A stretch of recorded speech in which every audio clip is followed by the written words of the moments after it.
In this video, I'll detail how to check iPhone XX Max battery health. So if you have an iPhone XS Max or you're planning to buy a used iPhone and you want to check the battery health to know whether the iPhone XS Max battery is still viable or not, then this video is going to walk you through step by step on how you can find out about the maximum capacity of your iPhone XS Max battery.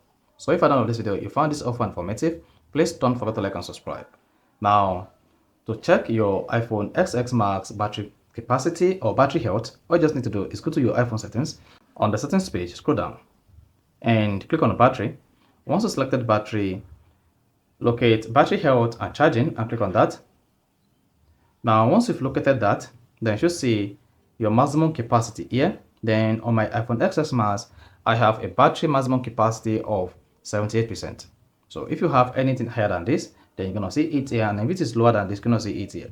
Then if you see anything like 78, 77 or beneath, that shows you've charged your iPhone XS Max more than 1,000 times. And this defines how strong your iPhone battery is. So with 78%, when your iPhone battery is charged 100% here, then it's just the 78 capacity of the initial battery level on your iPhone XS Max. So if you found this offer informative, please don't forget to like and subscribe.